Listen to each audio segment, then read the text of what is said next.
This week's episode of Proper English is brought to you by World Book Day and the Idiom, comparing apples to oranges. What are you reading at the moment, Dave? Well, Ali, I'm reading 6 books.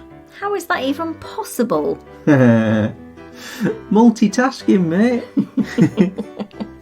I do tend to read quite a lot of books all at the same time. Well, I know, but I didn't realise you were reading 6. Yeah, a couple of them are poetry anthologies. So I'm opening it up and reading a poem or a couple of poems and then putting it down and then maybe having a look at the other anthology and having a look at that. Okay, reading bits and bobs and all that sort of stuff. Nice. Yeah. The 2 poetry anthologies that I'm reading at the moment are the Norton Anthology of Postmodern American Poetry. Pithy. Bit rude. Which takes in literally hundreds of different poems and many, many different poets, from the beat poets of the 1950s and 1960s right up to the present day. And the other one is called Dancing by the Light of the Moon. And it's written by an English presenter, raconteur, writer, poet. Oh, this has to be Giles Brandreth, It is Giles Brandreth, and former Member of Parliament. Yes, he was a Member of Parliament, yeah. He's very good at public speaking, and he's always been fascinated by poetry. And one of the things that he thinks that poetry helps to do is to improve your memory. And he says one of the things that is absolutely brilliant for keeping your memory active in the same way that, you go to a gym if you want to keep fit and what have you, is by memorising poetry. Right, yeah. And it's a really interesting read, and there's loads of stuff in it. Really lovely poems from Wordsworth to Oscar Wilde, all sorts of stuff. All English, British? There are a few European poets, but I can't bring any to mind at the moment. But mostly I think it's English, right. English and American. Right. Yeah. So that's that. I'm also reading a book called Vampires of Law, which is by a guy called A.P. Sylvia, which our friend Paul, who presents a podcast called Mysteries and Monsters, he interviewed this guy, A.P. Sylvia, on his podcast, and I was absolutely fascinated by the interview, and as a result got you to buy it me for Christmas, didn't you? This book. And it's ever so good.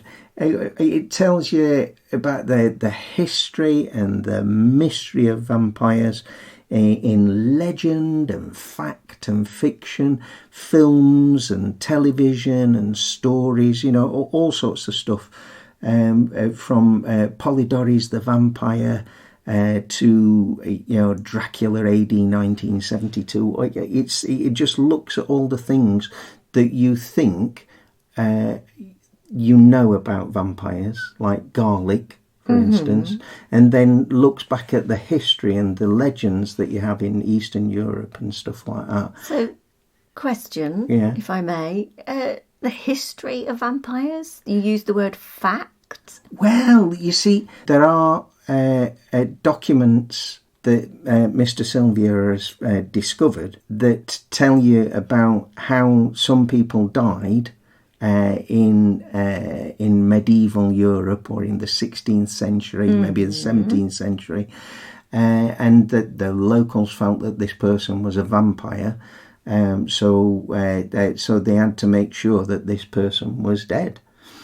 Yeah, so, so it might be an absolute load of nonsense and fairy tale. Hogwash. Codswallop, indeed. But it's very interesting reading. Yeah, wow. Yeah. Now then, so that's 3. The 4th one is a short book of essays and poetry by a very old friend of mine, Will Viger. And the book's called Submerged. And it's a series of pieces about what he considers it means to be European. Oh.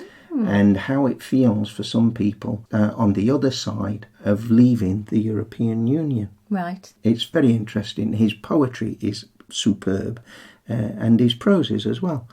So if Will ever listens to this, he's going to be very complimented, I hope. Then, what else am I reading? I'm reading a book about spiritual enlightenment. Oh, wow. Yeah, it was written in the sort of 1960s and 1970s, so it's very hippie. And it's called Be Here Now, and it's by a guy called Ram Dass. And it is pretty hippie, but it's very interesting as well. It's all about his journey to enlightenment, and yeah, I'm quite enjoying it. Finally, on my Kindle, I've been reading Guns, Germs and Steel by Jared Diamond for about 18 months now. Again, it's one of them things that you dip in and out of. It's basically a history of the last 13,000 years of human civilization. Wow, that's ambitious. It is, yeah, it is. Is it a big book? Well, it's not particularly, no. But the thing is, it is interesting, but I find it a dry read. Okay. Yeah, so there's lots of information in it, lots of statistics and things like that. And I can only take so much statistics before I start falling asleep. So it's quite useful at the end of the day. I have to say, you're not making me feel like I want to read it. It's a good book, but it's just a bit dry, that's all.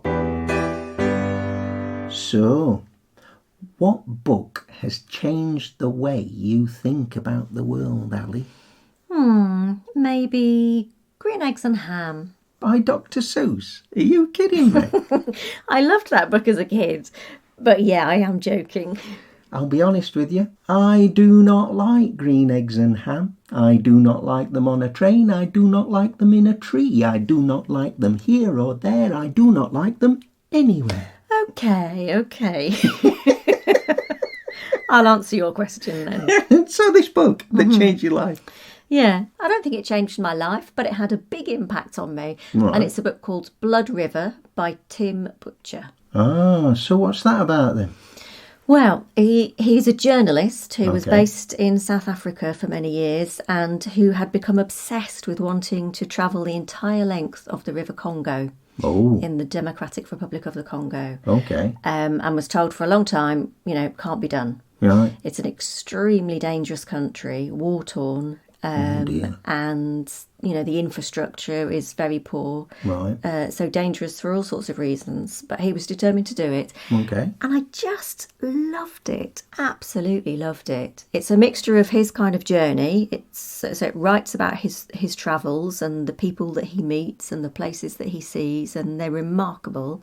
And it also delves into the history of the country. Okay. Which is horrible. Actually, at times. Something to do with Belgium, isn't it? Yes, yeah. King Leopold had... he wasn't a very nice person. No, I don't think anybody could look back and say that he was a good man, probably.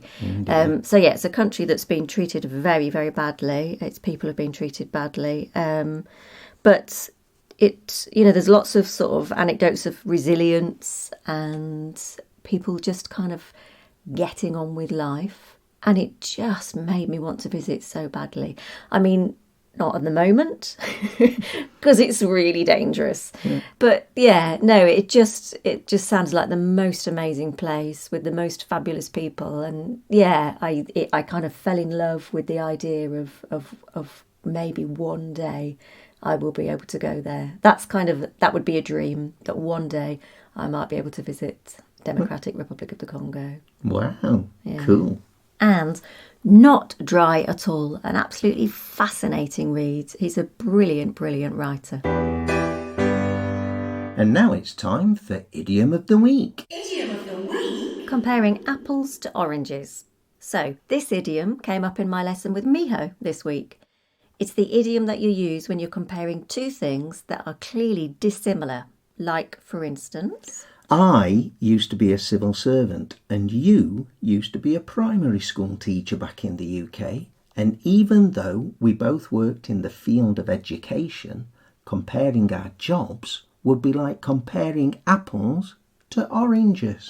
Good example. I still don't really know what you did as a civil servant. Something to do with statistics? Classified, I'm afraid. I could tell you, But you'd have to kill me? Good grief, no. I was going to say it would be too boring. Okay, that's Anyway, where does it come from, this apples and oranges idiom? Shakespeare, Taming of the Shrew. It's often Shakespeare, isn't it? Ah, yes, but here it was a bit more extreme than apples and oranges. He is my father, sir, and sooth to say, in countenance somewhat doth resemble you. As much as an apple doth an oyster, an all one. So, I'm guessing this chap is saying, this guy looks nothing like your father. Spot on. Interestingly, the Spanish compare apples with pears, which is what I said to my student initially. I reckon one of my Spanish students must have said it to me at some point. Just as well it wasn't Serbian. You would have been comparing grandmothers and toads. Oh dear. That's nothing. In Romanian, you compare your grandmother with a machine gun. Blimey.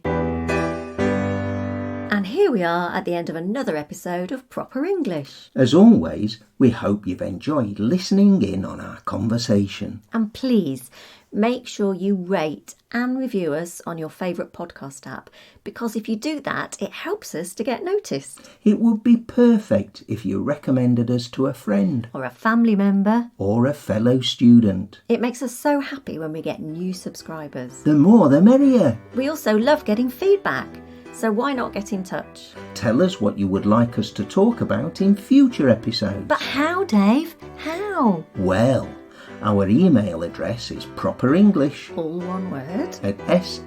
@sapo.pt. Or you can get in contact with us via whichever kind of social media you use. So, until next time, it's goodbye from me. And it's goodbye from me too. And thank you for listening to Proper English.